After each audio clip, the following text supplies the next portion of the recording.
Bismillahirrahmanirrahim. Assalamualaikum warahmatullahi wabarakatuh. Selamat sejahtera pada pelajar-pelajar sekalian. Pada hari ini saya akan menyampaikan format baru KSSM, Teknik Menjawab Bahasa Melayu Kertas 1 SPM.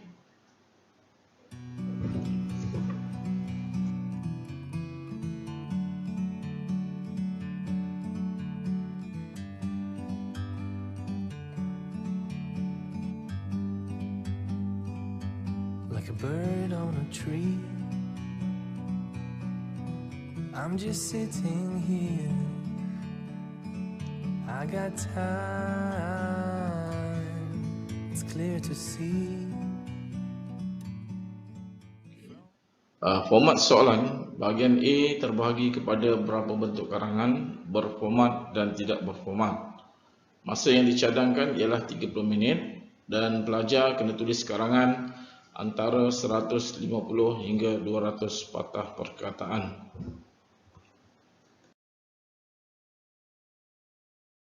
Bahagian A terdapat beberapa bentuk soalan yang akan ditanya oleh lembaga peperiksaan, iaitu soalan berbentuk pendapat, surat rasmi, surat tidak rasmi, email, biodata, resume, laporan dan skrip drama.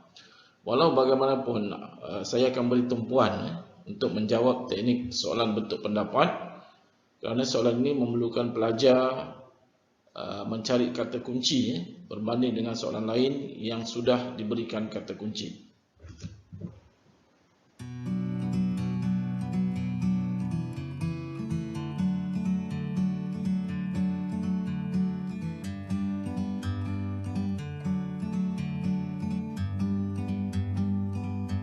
Like a bird on a tree,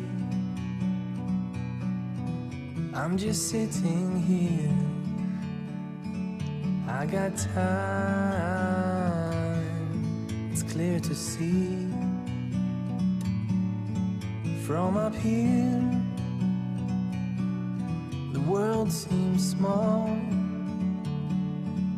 We can sit together.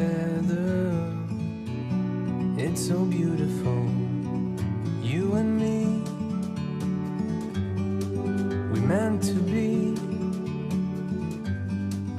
in the great outdoors, forever free.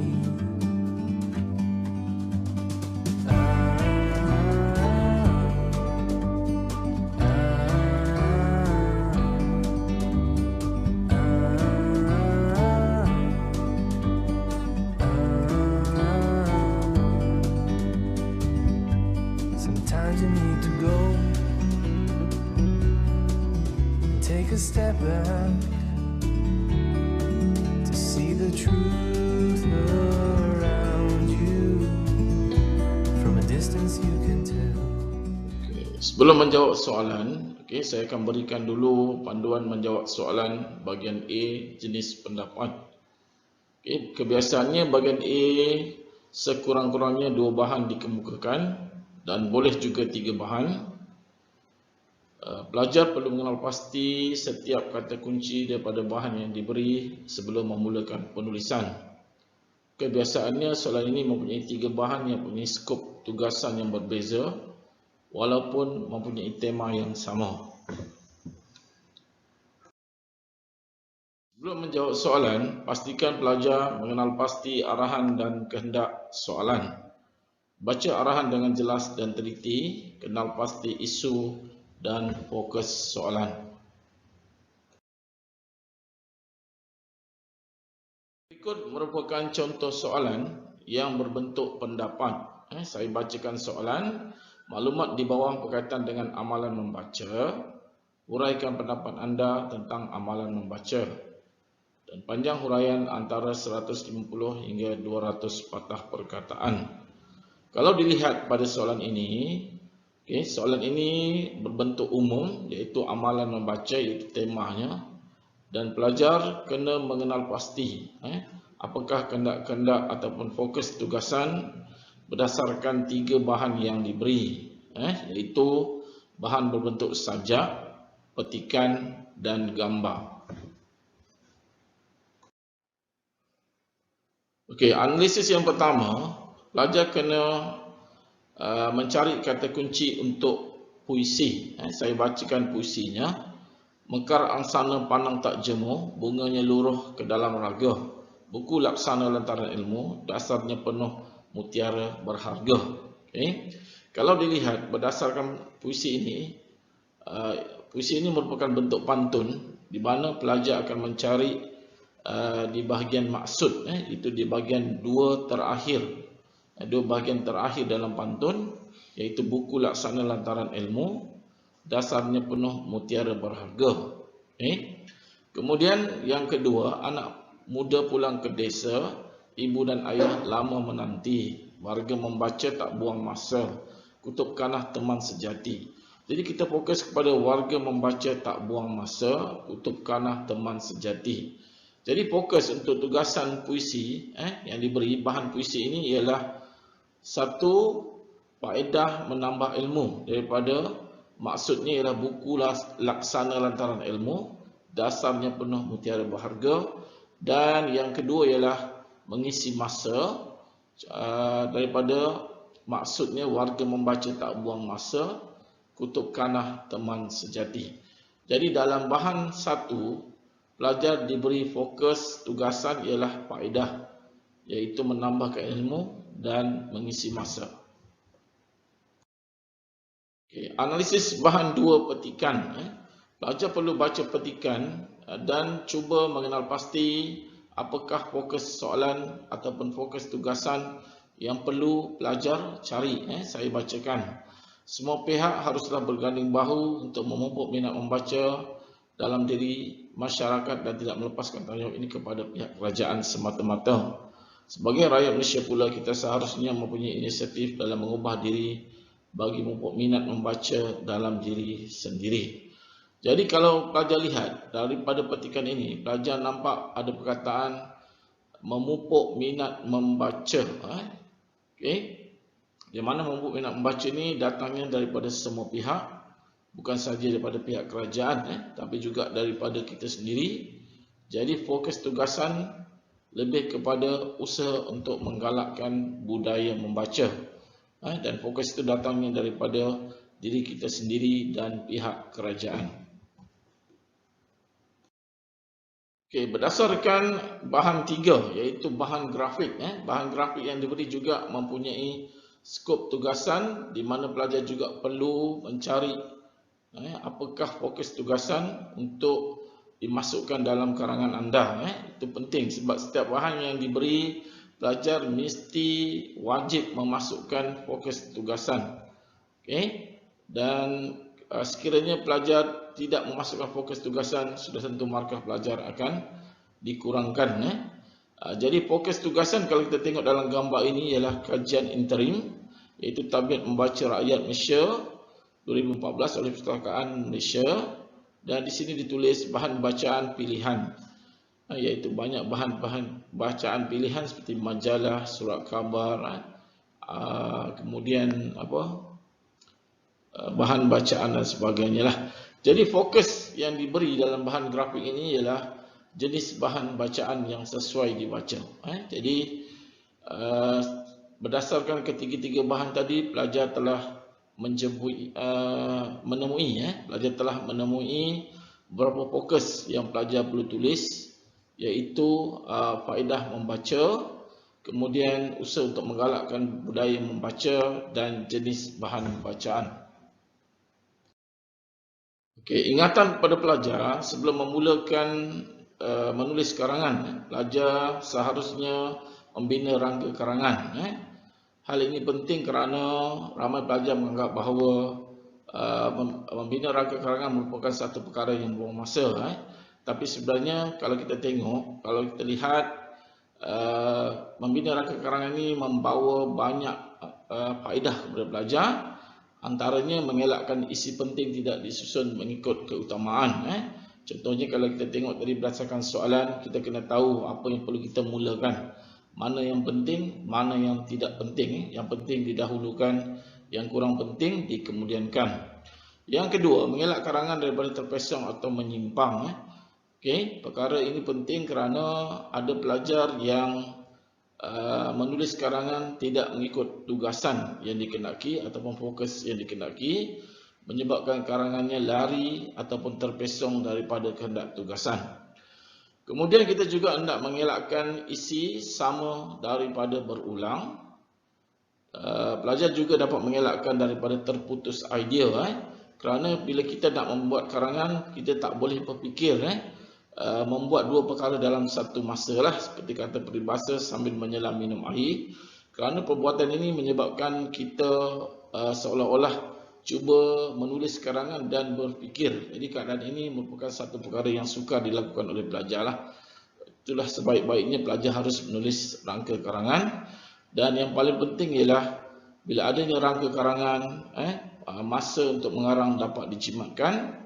Dan yang paling penting, rangka mestilah mengikut wacana yang perlu dalam karangan, iaitu mempunyai pendahuluan, isi penting dan penutup.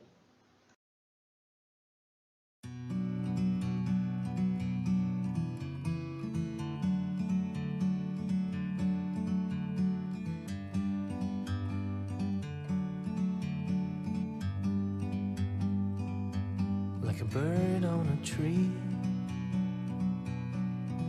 I'm just sitting here.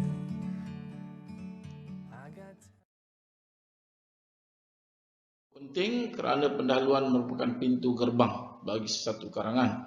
Apa maksud pintu gerbang? Maksudnya seolah-olah ialah sesuatu yang menarik kita untuk masuk ke situ, untuk meneruskan, untuk membaca dan sebagainya, supaya pemeriksa terus membaca karangan anda.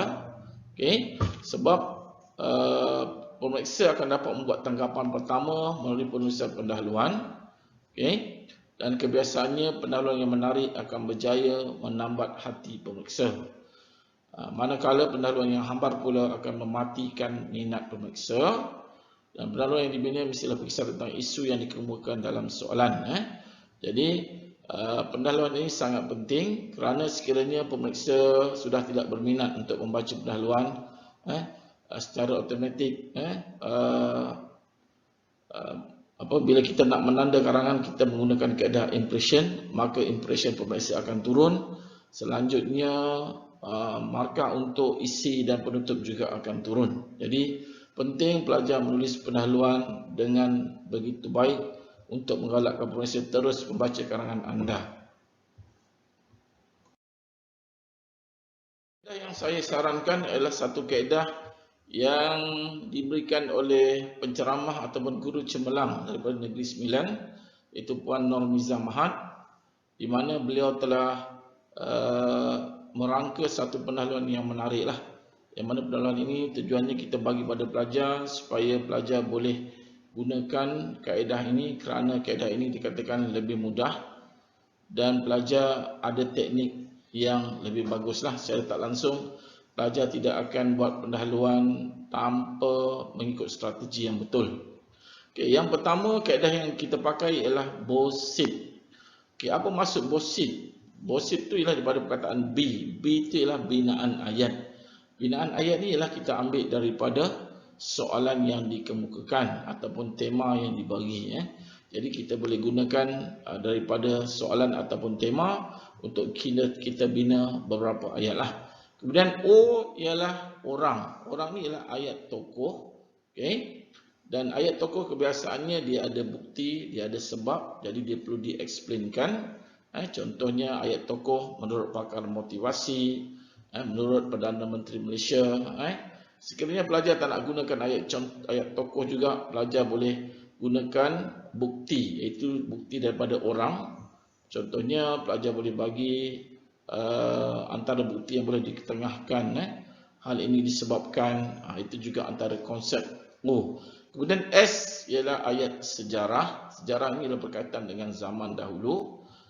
I ialah ayat semasa, iaitu pada masa ini. Okay? Dan P ialah ayat pertanyaan soalan.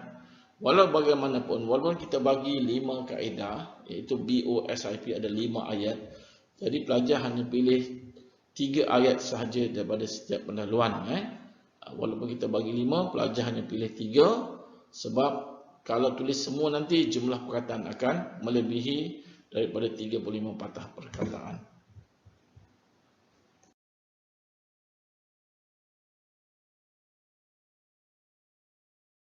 pendahuluan yang mana saya menggunakan 3 ayat, itu ayat binaan, ayat tokoh dan juga ayat pertanyaan.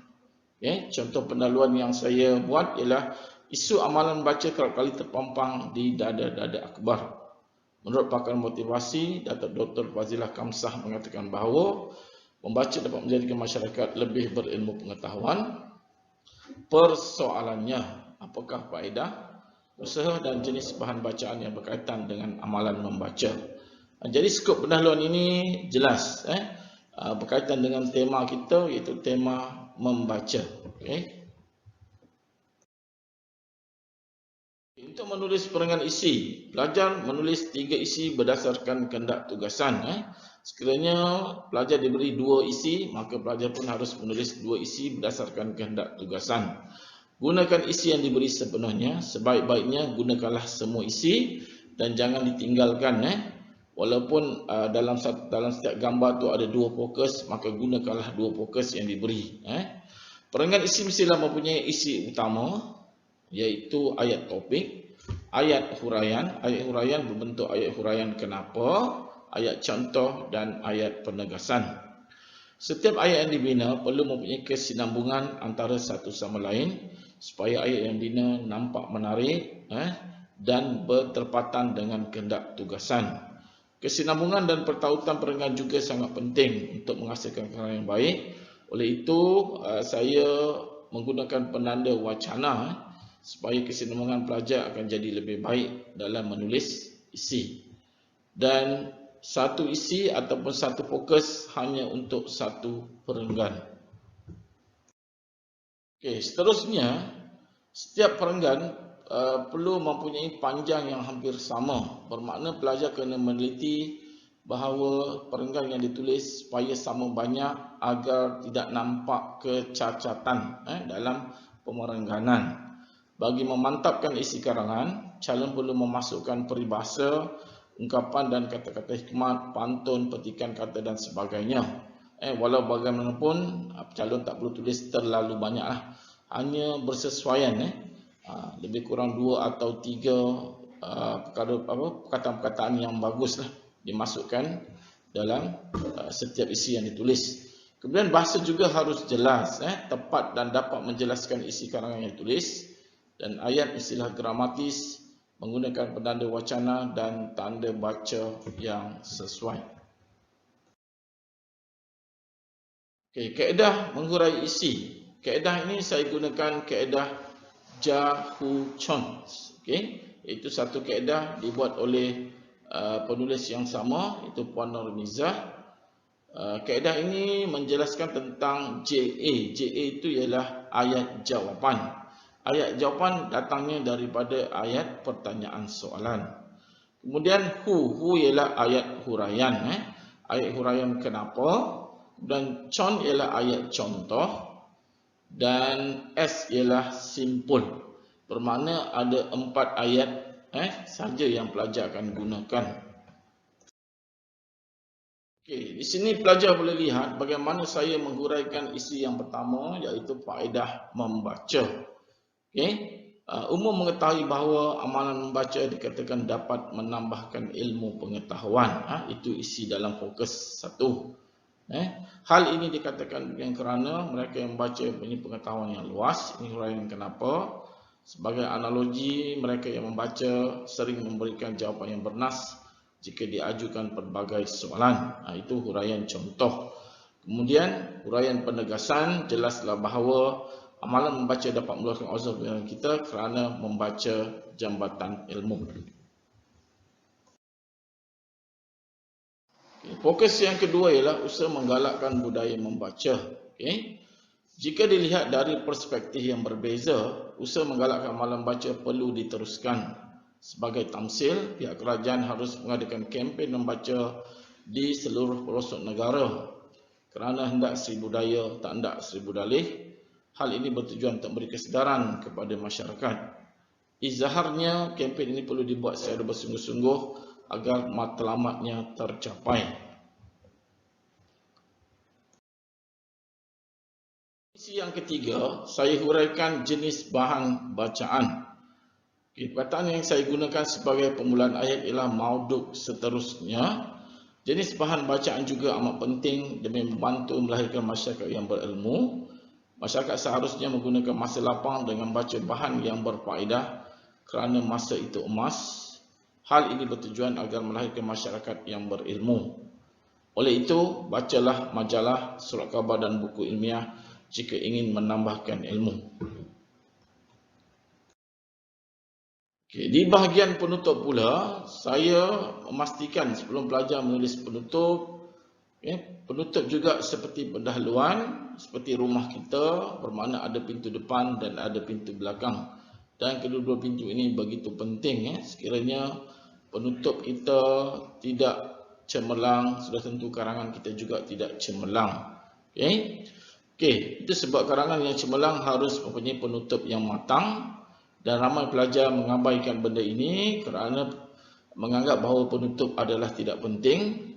Sebenarnya kalau pelajar tak menulis penutup dengan baik, pelajar akan didenda dengan jumlah markah yang banyak akan ditolak. Kemudian tanpa perangan penutup, sebuah karangan akan menjadi tergantung kerana tiada rumusan atau kesimpulan terhadap isu yang dibincangkan. Begitu juga kalau penutup yang pendek pun dianggap sebagai karangan yang seolah-olah tidak jelas. Maksudnya tidak jelas kerana penutup seolah-olah seperti hambar. Jadi pemeriksa walaupun pada peringkat awal nak berikan markah yang cemerlang, tapi sekiranya penutup anda terlalu pendek, maka sudah tentu perkataan cemerlang itu tidak akan wujudlah, dan pelajar mungkin akan diberi di peringkat kepujian ataupun peringkat baik sahaja. Kemudian perangan penutup boleh ditulis dengan teliti supaya rumusan, kesimpulan, harapan dan penegasan terhadap isu dapat dikemukakan dengan berkesan. Dan saya ingatkan juga sekali lagi, jangan masukkan isi baru dalam penutup. Kadang-kadang ada pelajar dia tak dapat bezakan isi dengan penutup, maka dia masukkan isi baru, jadi penutupnya jadi tidak berapa baik. Di bahagian penutup, saya gunakan kaedah tersehasim. Apa maksud tersehasim? Ni maksudnya ialah tegaskan tajuk. Kita tegaskan tajuk kita. Kalau tajuk kita membaca, maka kita tegaskan, kita galakkan amalan membaca. Itu kita tegaskan. Kalau seru, ialah kita ajak ataupun kita buat cadangan. Siapa yang terlibat dalam nak buat seru ni? Dia boleh kepada individu, masyarakat, ibu bapa, pihak-pihak yang bertanggungjawab, kerajaan dan sebagainya. Kemudian ialah apa harapan daripada seruan tadi. Harapan awak, mungkin awak kalau tajuk membaca, bila ada orang membuat kempen dan sebagainya, harapan awak budaya ini akan terus dijalankan, ataupun budaya ini akan terus tercapai, hasrat itu akan tercapai. Dan apa yang pelajar nak buat simpulkan daripada tema tajuk ni, kemungkinan pelajar nak simpulkan bahawa amalan membaca dapat melahirkan masyarakat yang mempunyai wawasan pada masa hadapan dan sebagainya. Walau bagaimanapun, pelajar kena tulis 3 ayat sahaja. Sama ada pelajar mungkin boleh tolak harapan, mungkin boleh ambil simpulan, ataupun pelajar tolak simpulan, boleh ambil harapan.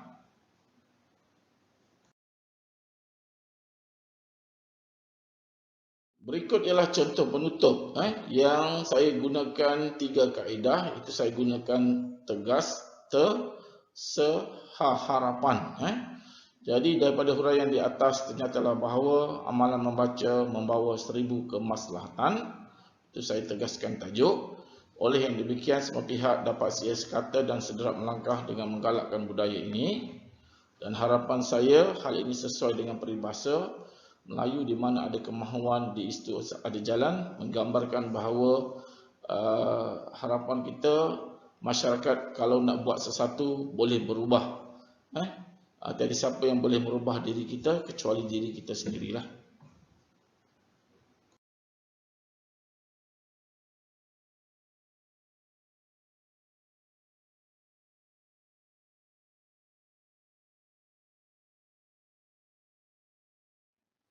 Baiklah pelajar, kita teruskan dengan teknik menjawab soalan SPM Bahasa Melayu. Itu bahagian B, karangan menjawab respon terbuka.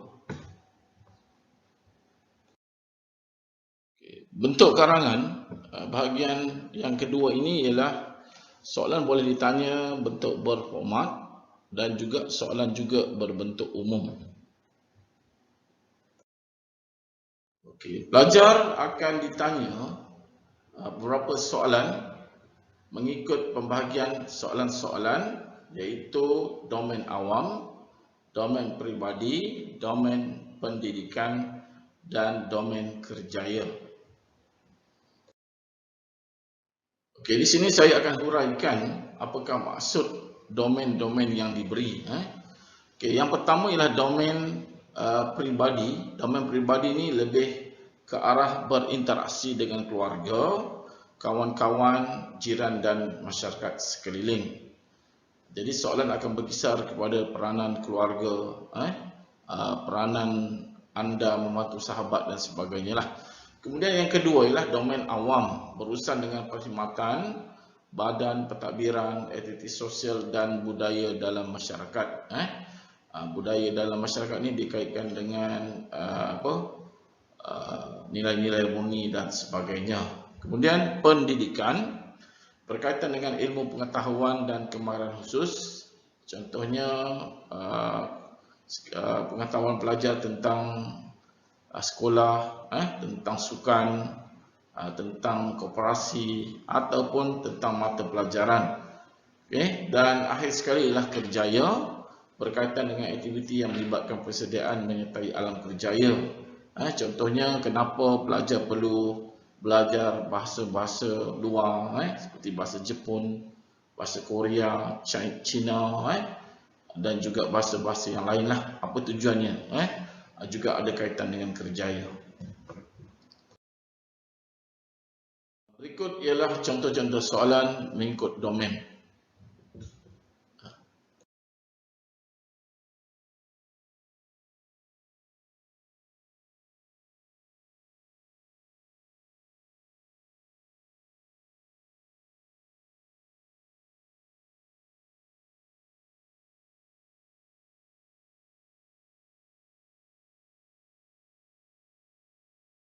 Bagi karangan bahagian B, pelajar akan dikemukakan 4 soalan dan pelajar perlu memilih satu soalan sahaja.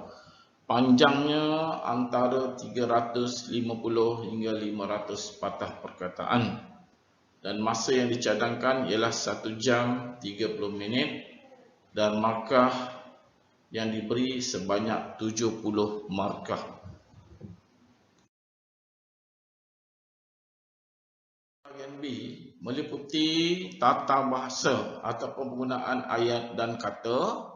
Pelajar juga dilihat dari segi ejaan, tanda baca, pembahagian perenggan dan pemilihan kata yang tepat. Kriteria respon yang dilihat oleh pemeriksa, pertama dari segi bahasa. Pertama, keragmatisan ayat, kata dan ayat tanda baca dan ejaan. Kemudian dilihat dari segi laras, pemilihan kosakata yang sesuai dengan tajuk. Kemudian idea, sama ada matang atau tidak matang. Yang mana idea ini perlukan tema, isi utama, pengembangan huraian bahasa hujahan, contoh, kerelevanan.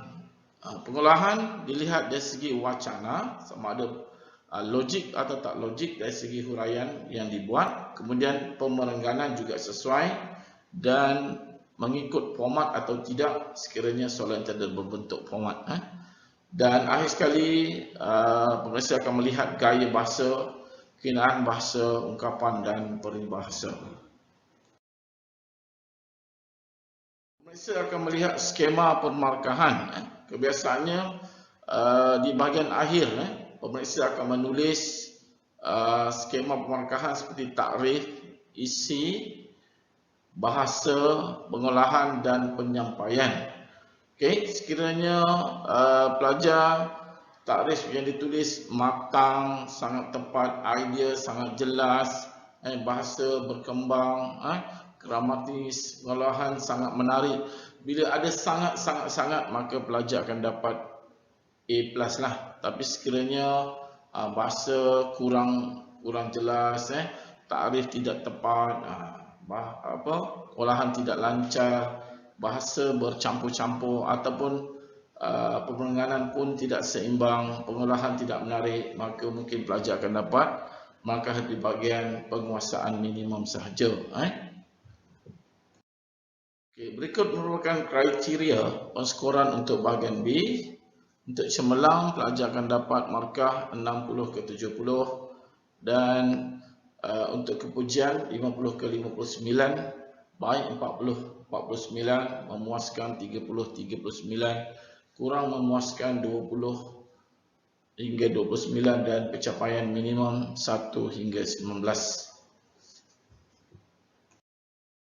Okey, berikut merupakan cadangan binaan perenggan untuk menjawab soalan bahagian B.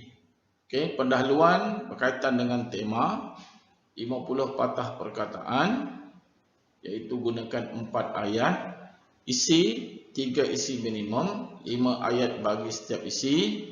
Kebiasaannya isi boleh antara 130 hingga 135 patah perkataan dan penutup 4 ayat, iaitu 50 patah perkataan, samalah dengan pendahuluan, iaitu 50 patah perkataan. Okay, strategi menulis karangan. Sebelum pelajar menulis karangan, pastikan pelajar memilih soalan yang tepat. Soalan yang tepat ialah soalan yang pelajar boleh tulis dengan sebaiknya, bukan soalan yang pelajar tahu tetapi tidak sepenuhnya, ataupun bukan soalan yang popular di mana ramai pelajar buat soalan ni. Tak semestinya. Dia bergantung pada kita untuk memilih soalan. Okay, selepas kita pilih soalan, kita menentukan apakah kunci tajuk. Tolong gariskan soalan yang diberi menggunakan highlight ataupun membulatkan kata kunci ataupun tajuk soalan supaya kita tahu mana hala tuju karangan kita. Dan yang ketiga, pastikan pelajar juga menyediakan rangka karangan yang terdiri daripada pendahuluan, isi dan penutup. Dan yang keempat, barulah pelajar mula menulis karangan. Dan akhir sekali ini juga penting, iaitu menyimak karangan. Okay? Dan menyimak karangan bukan sahaja dilihat dari segi luaran, tapi juga dari segi dalaman. Iaitu kadang-kadang pelajar ingat menyimak karangan hanya membaca karangan sahaja. Sebenarnya menyimak karangan ni pelajar boleh melihat dari segi pemerengganan sesuai atau tidak sesuai, ataupun pelajar boleh tengok ada tak kata-kata gramatis, pendapat tokoh digunakan, sekumpulan bahasa ada ke, sekurang-kurangnya ada tak penggunaan bahasa-bahasa yang tepat, kataan yang baharu yang jarang digunakan. Itu juga penting untuk membantu pelajar mendapat A+ dalam karangan.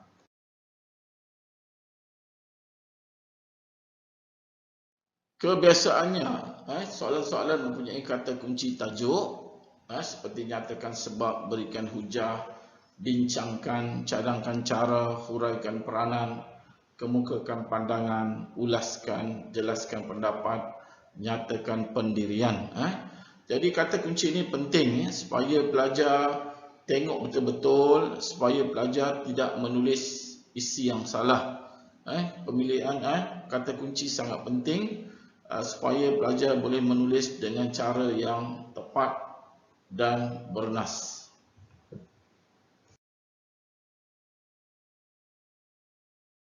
Okay, sebelum menjawab soalan, pelajar perlu analisis tajuk.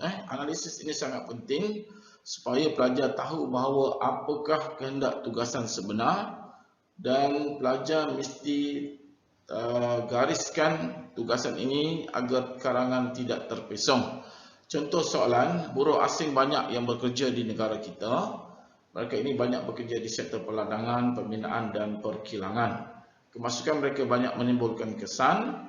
Uraikan kesan daripada kemasukan buruh asing ini kepada negara kita. Jadi kalau tengok, kita perlu analisis. Jadi cara nak menganalisis, akan saya huraikan sebentar lagi. Okey, kata kunci soalan ialah huraikan kesan. Bermakna soalan akan menjelaskan tentang kesan sahaja. Jangan cerita selain daripada kesan. Kemudian kesan apa? Kesan daripada skop kemasukan buruh. Bukan kesan daripada pekerja dan sebagainya. Kaitkan dengan kemasukan buruh asing. Temanya buruh asing, okey. Bukan buruh yang diseludup ataupun pendatang tanpa izin. Dia tak ada kaitan. Dia kaitannya ialah buruh asing. Jadi kehendak soalan ialah memberi pendapat dan jenis karangan ialah karangan pendapat. Jadi bila kita nak beri pendapat, kita boleh beri pendapat yang jelas tapi berkaitan dengan kesan.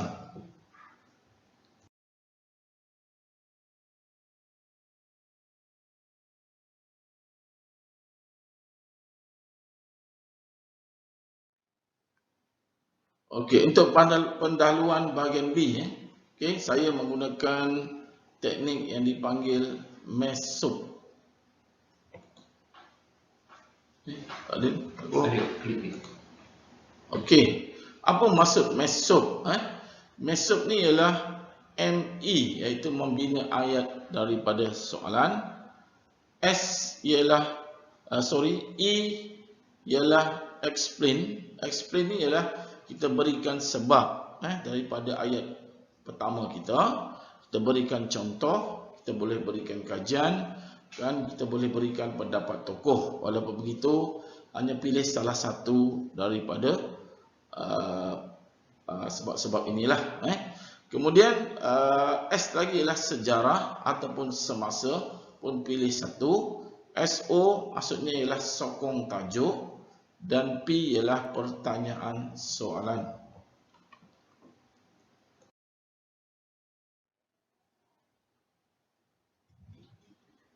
Okey, untuk ayat pendahuluan, iaitu ayat yang pertama, iaitu M. Okey, sebenarnya pelajar mempunyai pelbagai-bagai bentuk untuk menulis ayat permulaan, dan ramai pelajar tidak menguasai bahagian ini, okey, kerana berdasarkan kepada satu bentuk pendahuluan sahaja. Ini menggambarkan bahawa kita seolah-olah pelajar yang tidak matang. Jadi di sini saya akan berikan beberapa contoh ayat permulaan supaya pemeriksa tertarik untuk baca karangan kita.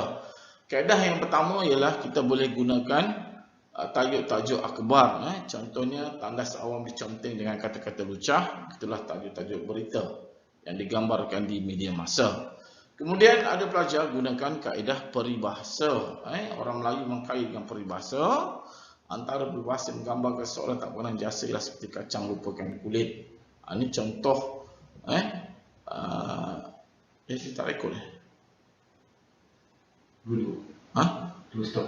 Rekod. Seterusnya, pelajar boleh gunakan kaedah definisi. Contohnya, menurut Kamus Dewan, boleh membawa maksud perbuatan mendera atau mempermainkan seorang. Berdasarkan definisi ini diberikan jelaslah kepada kita bahawa ada pelajar yang gunakan kaedah pendapat. Menerusi Sukan Commonwealth 2006 di Melbourne, Australia, ke-7 negara bagi tempat ke-8 daripada 71 negara. Ini berkaitan dengan sukan lah. Okey, seterusnya pelajar boleh gunakan pantun sebagai satu cara untuk memulakan ayat. Kalau kita lihat tajuk cara-cara membalas jasa ibu bapa, pelajar boleh gunakan pantun. Banyak duri perkara duri, tidak sama duri mengkuang. Banyak budi perkara budi, tidak sama budimu seorang lah. Ada juga pelajar yang gunakan kaedah persoalan. Ini juga satu kaedah yang menarik. Contohnya ditimbulkan soalan, apakah dimasukkan dengan kekerasan rumah tangga? Apakah faktor yang berlakunya gejala sosial ini? Itu antara kaedah yang digunakan oleh pelajar untuk memulakan. Saya juga pernah terbaca ada pelajar menggunakan sejarah sebagai satu cara untuk memulakan karangan. Semasa saya menanda kertas SPM lah. Pada masa itu soalannya ialah soalan pencemaran sungai, di mana pelajar ini bermula dengan perkataan tamadun bermula di lembah sungai. Ini contohlah. Kemudian pelajar juga boleh gunakan seni kata sebagai seni kata lagu sebagai satu cara untuk memulakan sesuatu permulaan karangan. Contohnya seni kata lagu ayah dan ibu mengingat kita betapa besarnya penghormatan mereka terhadap seorang anak. Kepada ayat yang kedua, iaitu ayat explain. Ayat explain ni ialah ayat menerangkan. Okay? Sekiranya pelajar nak gunakan contoh. Contohnya kalau soalan gotong royong dikaitkan dengan kebaikan gotong royong, pelajar mungkin boleh tulis gotong royong bermaksud kerjasama antara masyarakat. Antara contoh yang boleh kita tengahkan ialah bekerjasama membersihkan kawasan persekitaran rumah. Ini untuk explain ayat contoh. Ada pelajar menggunakan ayat tokoh menurut pakar motivasi. Okay? Contohnya kalau soalan pelajar cemerlang, mungkin pelajar boleh gunakan menurut pakar motivasi, pelajar cemerlang kebiasaannya akan berusaha bersungguh-sungguh dan tidak mengenal arti putus asa.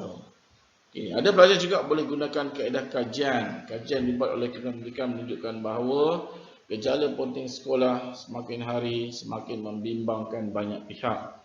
Kemudian ada pelajar gunakan sebab. Contohnya dia kata gotong royong semakin pudar dalam masyarakat. Hal ini dibuktikan apabila masyarakat lebih suka duduk di rumah daripada membantu orang ramai melakukan aktiviti gotong royong. Ini contoh.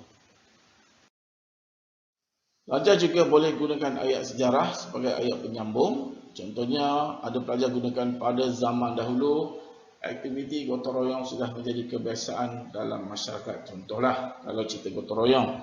Sejak negara belum mencapai kemerdekaan, sejak azali lagi, sejak kecil lagi, sejak zaman dulu lagi, sejak 60 tahun dahulu, cara pelajar nak menerangkan ayat.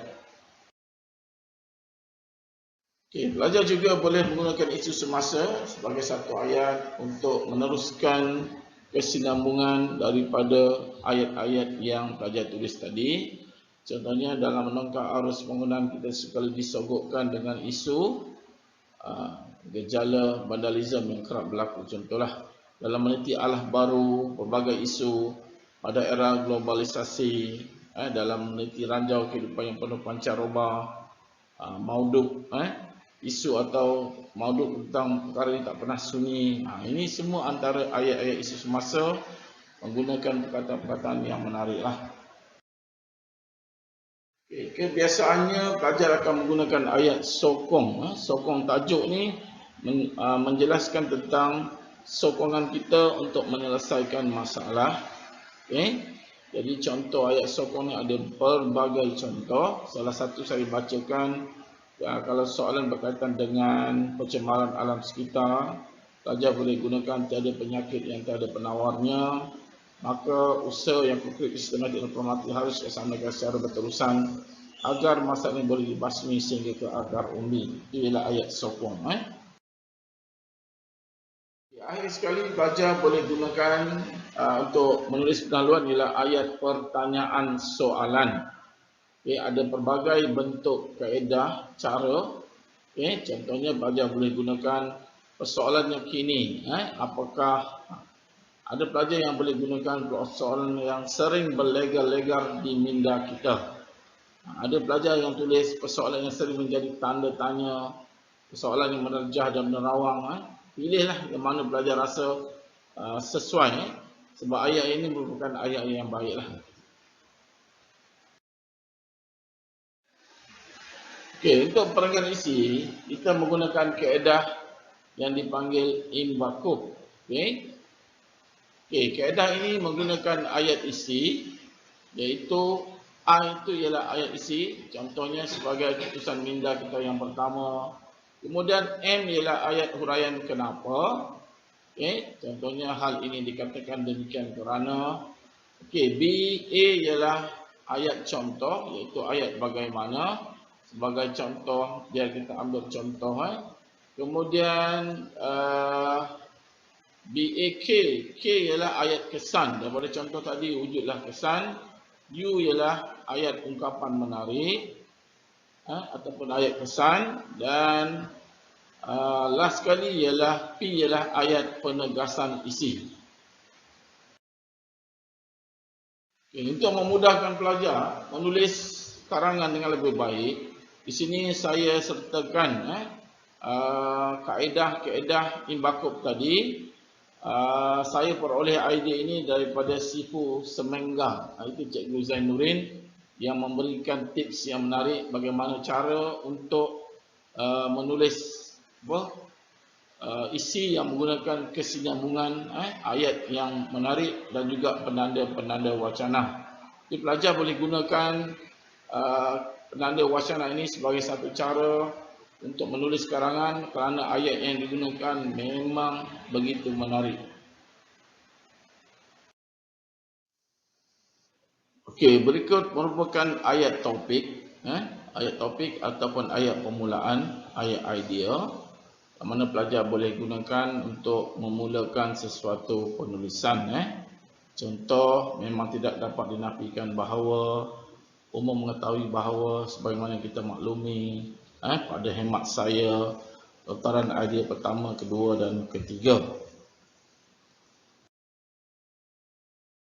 Pelajar juga boleh menggunakan ayat topik, ayat peringan baru dengan penggunaan penanda wacana yang berbeza, yang jarang pelajar gunakan, seperti lanjutan pada huraian yang dinyatakan di atas, beralih pula pada perspektif yang lain, lontaran idea terakhir, mauduk seterusnya.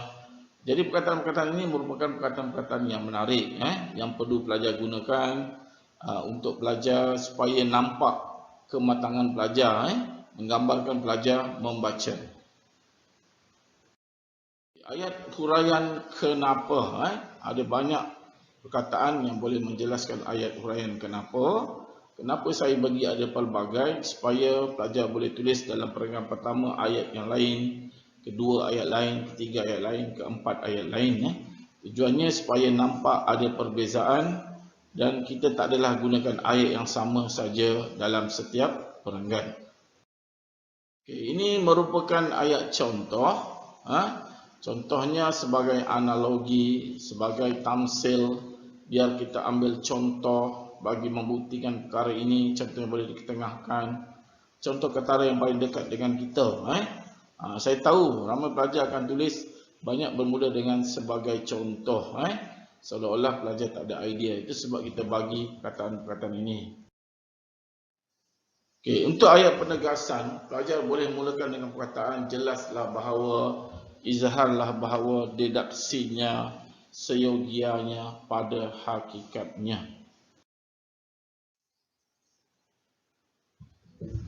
Okey, untuk penutup, saya menggunakan kaedah tersapeha. Tersapeha, apa maksud itu ialah ayat tegas. Sa tu ialah ayat saranan. PE tu tu ialah ayat pendapat. Dan akhir sekali ialah ha. Ha tu ialah ayat harapan. Jadi 4 baris ayat dan kita boleh gunakan kaedah ini.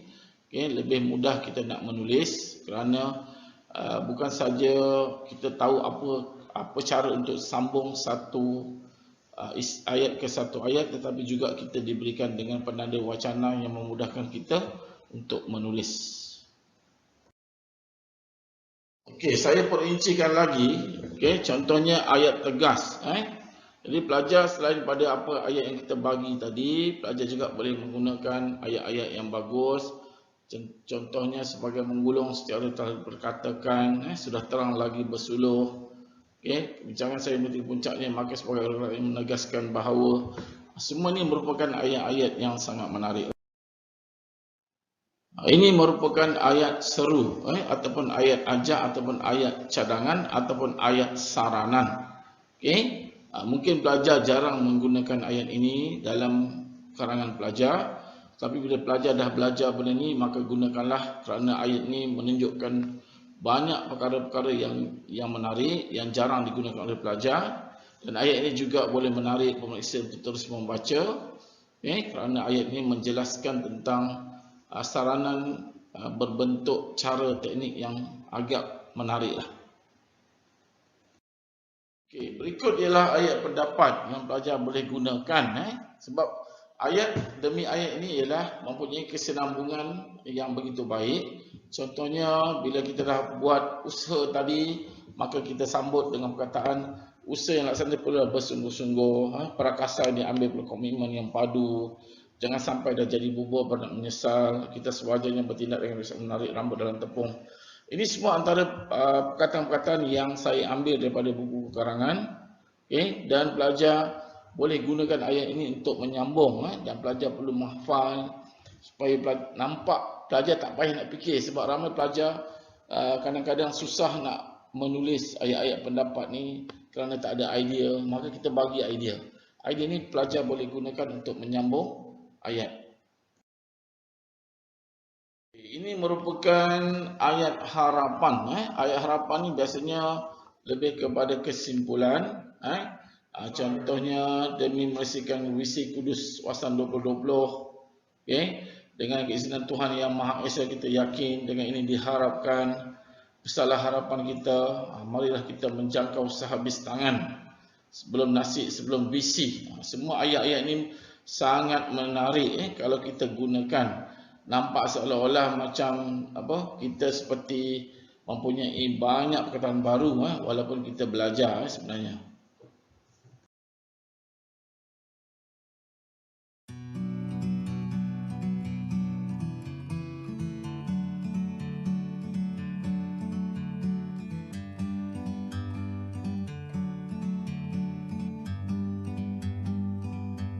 Like a bird on a tree,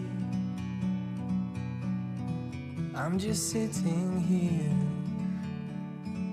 I got time, it's clear to see. From up here, the world seems small. We can sit together. It's so beautiful, you and me. We meant to be in the great outdoors, forever free.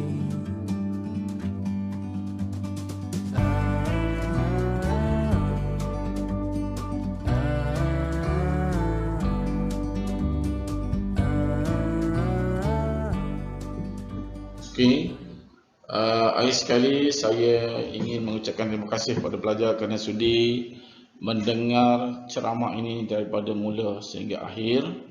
Okey, sebelum saya mengundur diri, saya harapkan pelajar boleh menggunakan pendekatan yang kita beri untuk menulis karangan dengan lebih baik, dan saya harapkan pelajar akan terus belajar walaupun dalam waktu PKP, kerana SPM merupakan kerjaya ataupun permulaan pelajar untuk melanjutkan pelajaran dan menentukan kerjaya pelajar pada masa hadapan. Okay? Jadi sebelum saya menutup tirai, jadi saya ucapkan selamat berjaya. Semoga pelajar mendapat A+ dalam genggaman, A+ dalam bahasa Melayu. Jadi sekian, terima kasih.